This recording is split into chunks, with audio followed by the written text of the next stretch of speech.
From listening to audiobooks and educating myself on health and fitness, one of the biggest changes I've made is to my morning routine. In order to change my morning routine, I first had to think about my evening routine, what time I went to bed and what I did when I get in bed. I decided to stop watching TV in bed and exchange that for listening to audiobooks or meditation, set to go off after 30 minutes. Meaning I'm in bed and asleep within 30 to 40 minutes. No more getting hooked on a TV series deep into the morning. Netflix eventually asking, "Are you still awake?" I tried to be awake between 6 and 6:30 every morning, giving me plenty of time to exercise my morning routine. The recommended time of sleep is around 8 hours. Meaning for maximum recovery, I would need to be asleep no later than 9:30. My morning routine lasts about 40 minutes to an hour and a half, depending on what time I start work. But the great thing about a morning routine is you decide how long your morning routine lasts, depending on what you want to fit in. My morning routine consists of me getting up in plenty of time to plan out my day. I also like to have a breakfast in the morning. The breakfast really sets me up for the day and makes sure when I get to work, I'm not just binging because I'm starving from the journey. I like to get a run or a walk in the morning to make sure I start my step count off for the day. Every day I aim to get 10,000 steps in. And if I can start the morning with 3,000 to 5,000, then that's a great start to my day. I like to ensure that I've planned out the day, give myself little goals for throughout the day, because a lot of the time you look back on the day and think, what have I achieved? But if you set yourself little goals, you can tick them off at the end of the day and see what you actually achieved. Getting the wins in early. So if you manage a walk, if you manage a bit of yoga, you've already achieved something that morning, which allows you to set off the day in a really good fashion.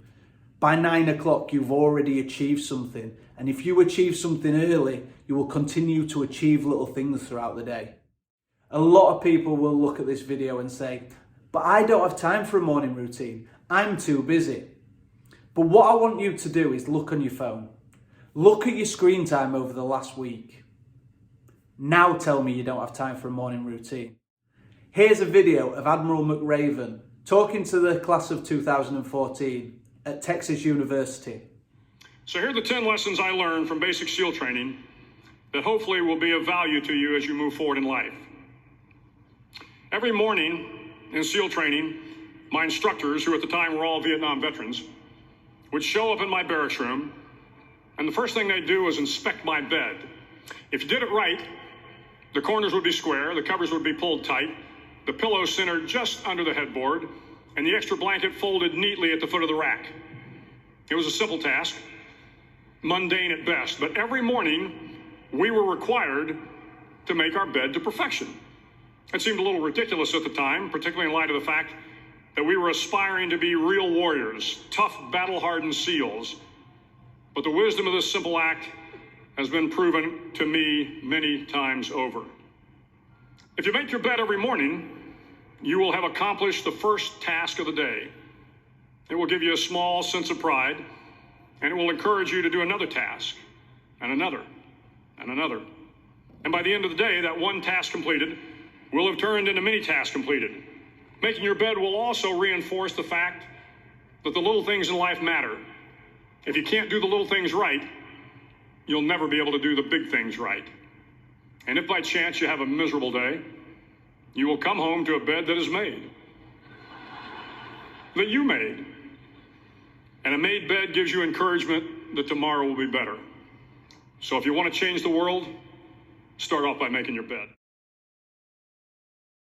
This video's always stuck with me, and now I've got a morning routine. It resonates with how I've changed my life. A morning routine doesn't have to be a long thing. It's just a little bit of time to yourself to get ready for the day. Make sure you sat down, have a breakfast, have a cup of tea rather than rushing out them doors without a care in the world, not knowing what today's going to bring. When planning your morning routine, what I want you to think about is what you want to achieve in the morning. So what I want you to do is plan something personal, a personal goal, exercise, yoga, meditation, walk, run, anything that's going to motivate you for that day, meaning your day will be set off right and you'll have a much more productive day. I want you to think about time to plan out your day. I want you to think about writing lists at the start of the day. What do you want to achieve? Do you want to be on time to pick the kids up from school? Do you want to do 10,000 steps today? Do you want to achieve something at work? Whatever your goals may be, set out clear goals for that day and make sure that you actively look to hit them goals. What you do in the morning will set you up for the day. Don't rush, be organised. An organised morning routine will allow you to set yourself off right for the day. It'll make you perform better at work and it'll make your diet a lot better because you're planning what you want to do in that day. If you rush in the morning, the chances are you'll get to work moody, upset, have 2 biscuits with your coffee, and when Karen brings the cream cakes round, you'll probably have 2. Think about time as a currency. Is it better off being spent on an evening watching Netflix in bed, hardly interested in what's on? Or is it better in the morning, that 1 hour extra, planning your day, setting off on a good foot? Thank you for watching. Remember, think about how you use your time. Please like, share and subscribe this video.